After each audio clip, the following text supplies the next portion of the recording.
राधे राधे दोस्तों, जीवन सुयस YouTube channel में आपका स्वागत है। आपके लिए लाए हैं आज 3 छोटी छोटी कहानी, दिव्य आत्माओं की कहानी। तो चलिए आपका ज़्यादा समय ना लेते हुए चलते हैं कहानी की ओर। एक महिला थी, उसके 2 पुत्र थे। अपने 2 पुत्रों को छोड़कर महिला चल बसी। उसका देहांत हो गया। कुछ दिनों बाद महिला का पति अपने दोनों पुत्रों को लेकर मित्र के घर घूमने गया। दोनों मित्र गपशप में मशगूल हो गए। बच्चे खेलने लगे। खेलते खेलते मकान के एक ऐसे कोने में जा पहुँचे जहाँ उन्हें जाना ही ना था। बच्चे उपेक्षित कोने की सीढ़ियों पर जा पहुँचे। वे सीढ़ियाँ तहखाने की तरफ जाती थीं। नीचे उतर ही रहे थे कि उस पर उनकी माँ आती दिखी। माँ ने कहा, वहाँ नहीं जाओ, चलो ऊपर चलो। माँ की बात सुनकर बच्चे लौटकर ऊपर आ गए। तब तक दोनों मित्रों का ध्यान बच्चों की तरफ जा चुका था। दोनों हड़बड़ाते हुए उठे और बच्चों की तरफ दौड़े। दोनों मित्रों ने देखा कि दोनों बालक सीढ़ियों पर खड़े थे। बच्चों को पकड़कर वापस आ गए और गले लगा लिया। बोले, तहखाने में एक कुआं है, सीढ़ियाँ कुएं तक जाती हैं। यदि तुम उतरते चले जाते तो कुएं में गिर सकते थे, मुसीबत आ जाती। तभी बालकों ने बताया, अभी अभी माँ मिली थी, उसी ने ऊपर आने को कहा था, फिर जाने कहाँ चली गई। बच्चों के पिता और पिता के मित्र दोनों हैरान रह गए। माँ इस दुनिया में नहीं है, फिर भी बच्चों की रक्षा कर रही है। एक गांव में एक किसान रहता था। किसान बहुत बीमार था। वह बीमार किसान बड़ा संपन्न व्यक्ति था, पर वह हमेशा गंदे कपड़े ही पहनता था। उसकी मृत्यु भी गंदे कपड़ों में ही हो गई। किसान एक कमीज पहना हुआ था जो महीनों से धोई नहीं गई थी। उस गंदी कमीज को पहने हुए संदिग्ध अवस्था में मृत्यु हो गई। इस मृत्यु की जांच करने के लिए डॉक्टर पहुँचे। देखकर कहा, इसके पुराने कपड़े यहीं मुर्दा घर में फेंक दिए जाएं और साफ कपड़े पहनाकर इस शव को घर भेजा जाए। किसान के बेटे ने ऐसा ही किया। पिताजी के शव को साफ कपड़े पहनाकर घर लाया गया। लड़का वहाँ से घर जैसे ही लौटा तो देखा कि उसकी बहन बेहोश है। बहन काफ़ी देर के बाद होश में आई। जैसे ही होश में आई, भाई ने पूछा, क्या हुआ तुम्हें? बहन बोली, भैया, मैंने पिताजी को देखा। वे साफ सुथरे कपड़े पहने हुए थे। वैसे कपड़े वे कभी ना पहनते थे। वे मुझसे कह रहे थे कि मेरी पुरानी कमीज मुर्दा घर में पड़ी हुई है।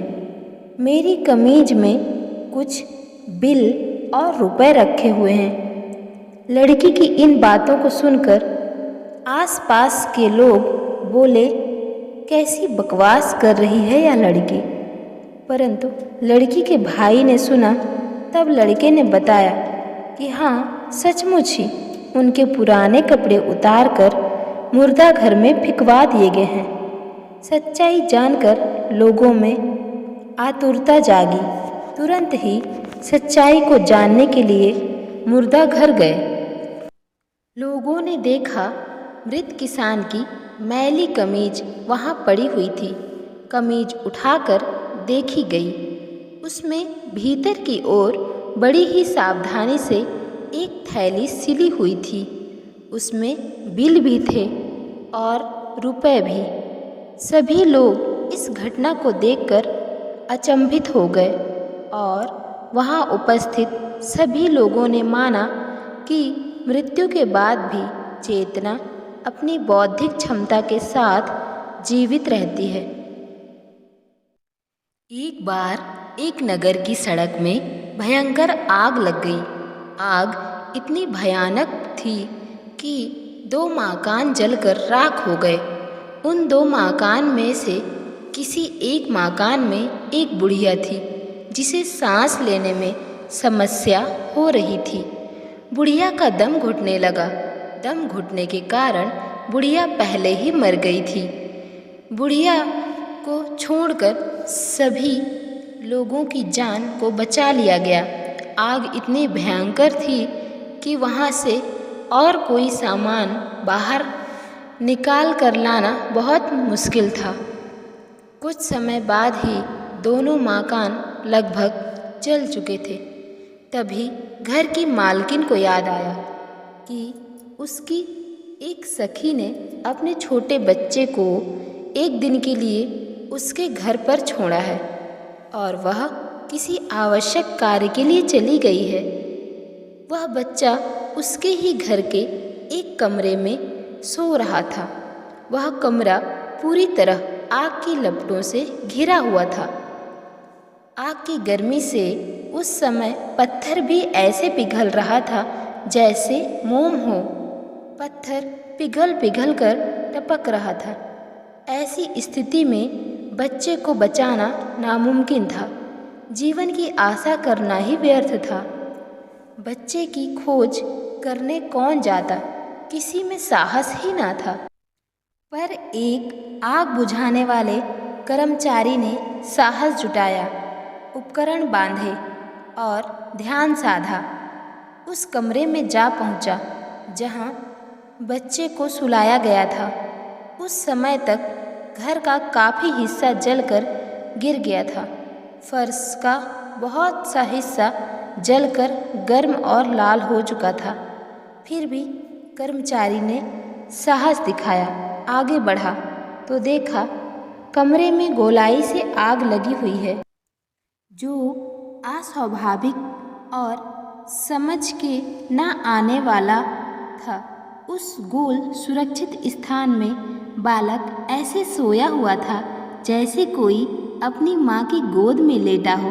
मकान के बाहर का दृश्य देखकर भयभीत होना स्वाभाविक था, परंतु बच्चे की तरफ एक भी आग की चिंगारी आने का साहस भी न कर रही थी। जिस कोने पर बच्चा सोया था वह बिल्कुल सुरक्षित था।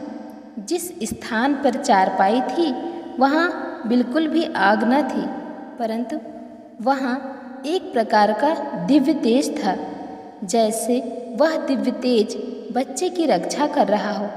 जब तक कर्मचारी ने उस स्थान से बालक को न उठाया वह स्थान सुरक्षित था। जैसे ही कर्मचारी ने बालक को उठाया, आग उस कमरे में पूरी तरह से फैल गई। कमरा जलने लगा, दिव्य तेज समाप्त हो गया। कर्मचारी बालक को लेकर सुरक्षित बाहर निकल आया। राधे राधे।